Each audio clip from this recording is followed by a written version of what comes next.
In the deserts of the Middle East, two nations stare at each other across a battlefield of shadows, Iran and Israel. Their war is not always fought with tanks or soldiers. It's a conflict waged in silence, through cyber attacks, sabotage, assassinations, and proxy armies. But beneath all the smoke and mirrors, one chilling question haunts the entire world. Does Iran secretly possess nuclear weapons? Israel warns the threat is real. Iran swears it's a lie. Somewhere between these claims lies a dangerous truth, one that could ignite the most devastating war the region has ever seen. Tonight, we pull back the curtain on espionage, secret facilities, and a rivalry that could reshape the future of the Middle East. The Shadow War, Iran versus Israel rivalry. This story begins not with nukes, but with history. After Israel was founded in 1948, Iran, under the Shah, actually recognized the Jewish state. For decades, the two countries shared quiet ties, with oil and intelligence flowing between them. But in 1979, the Iranian Revolution changed everything. The Ayatollahs seized power and branded Israel as the Little Satan, a symbol of Western corruption in the Islamic world. From that moment, Iran's foreign policy shifted. Israel became its sworn enemy. Since then, their rivalry has exploded in countless ways. Lebanon's Hezbollah was armed and funded by Tehran to attack Israel. Hamas in Gaza received Iranian support to launch rockets. In return,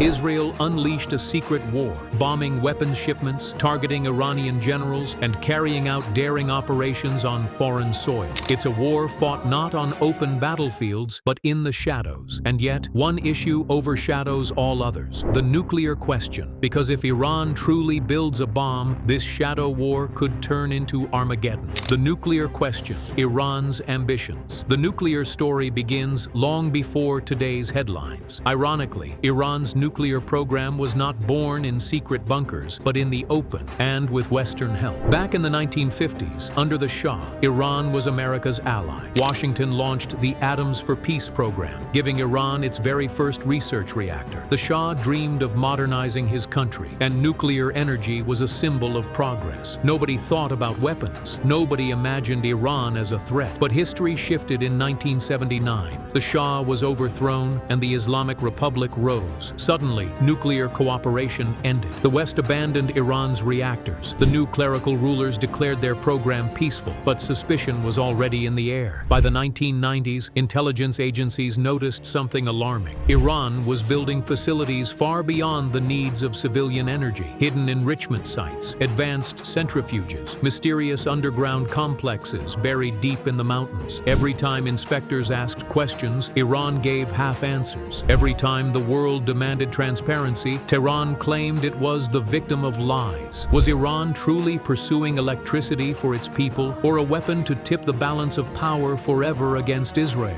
The truth remained locked away in concrete bunkers until the 2000s, when the world got its first shocking glimpse of Iran's secret ambitions. By the early 2000s, the world finally caught Iran red-handed. Satellite images and defectors revealed secret sites like Natanz and Fordo, hidden from inspectors. The response was swift: sanctions, isolation, and pressure. But Israel wasn't content to sit and wait. For Tel Aviv, this wasn't just diplomacy, it was survival. If Iran got the bomb, Israel's very existence was at stake. So, a secret war began. Mysterious explosions ripped through Iranian facilities. Power lines went down. Scientists driving to work never made it home. The most chilling strike came in the digital realm. The Stuxnet virus. Developed by the US and Israel, it slipped into Iran's nuclear program and silently sabotaged centrifuges, making them spin out of control until they shattered. No bullets, no bombs, just lines of code. Iran, humiliated but unbroken, fought back in its own way, with cyber attacks on Israeli banks, oil facilities, and even civilian infrastructure. The war was no longer limited to the Middle East. It spilled across cyberspace, touching the whole world. And yet, despite the assassinations, the sabotage, and the sanctions, Iran kept rebuilding, stronger and deeper underground. Which brings us to the burning question. After decades of war in the shadows, did Iran actually succeed in building the bomb? Does Iran really have nukes? This is the question that keeps world leaders awake at night. For decades, Iran has insisted its program is only for peaceful energy, but Israel has sounded the alarm. Iran is lying.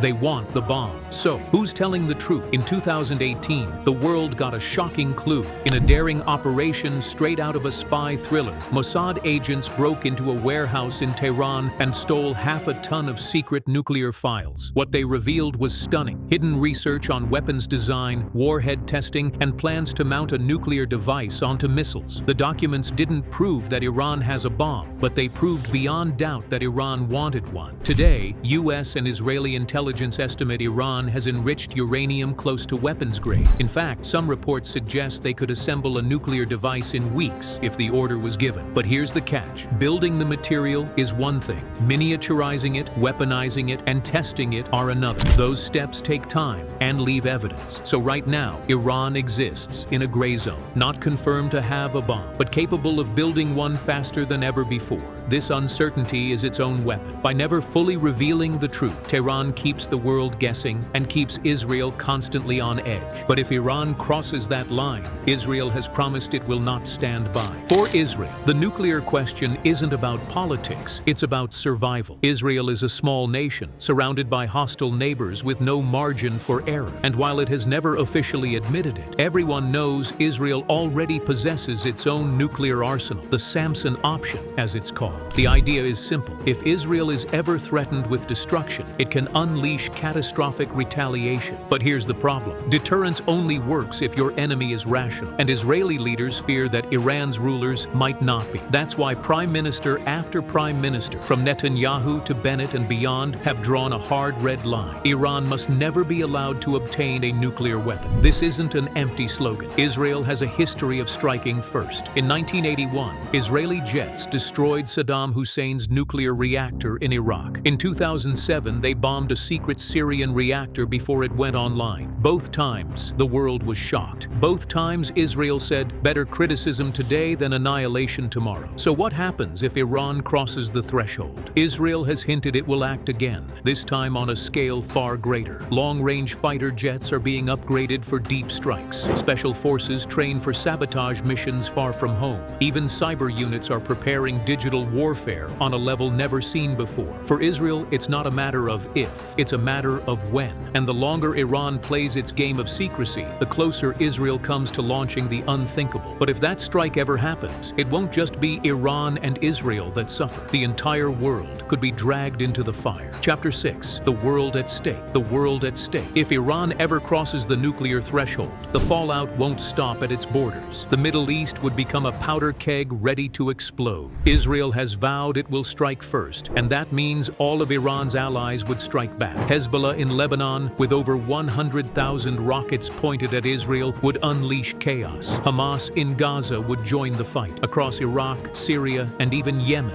Iranian-backed militias would rise. What begins as a strike on nuclear facilities could spiral into a regional war, and it wouldn't end there. Oil prices would skyrocket as Persian Gulf shipping lanes shut down. The United States, already tied to Israel, would almost certainly be dragged in. Other powers, Russia, China, and Europe, would be forced to pick sides. What began as a secret war in the shadows could ignite into a world crisis. And yet the most terrifying scenario remains the simplest. What if Iran really does build the bomb and no one stops them? That would trigger a nuclear arms race across the Middle East. Saudi Arabia, Turkey, Egypt, all could pursue their own weapons. Suddenly, the most unstable region on Earth would become armed with doomsday devices. This is why the question still echoes in every war room, every intelligence briefing, every late-night meeting in Washington and Tel Aviv. Does Iran really have nukes or not? Because if the answer ever turns out to be yes, the world may never be the same again. Call to action. History isn't just written in textbooks. It's unfolding before our eyes. Israel and Iran's shadow war is one of the greatest geopolitical dramas of our time, and the nuclear question is the ticking clock that drives it all. So, what do you think? Is Iran bluffing, or are they just waiting for the right moment to reveal the truth? Drop your thoughts in the comments. And if you want more deep dives into the stories that shape our world, make sure to like, subscribe, and hit the bell icon so you never miss an episode. This is Erahive, where history speaks. Until next time.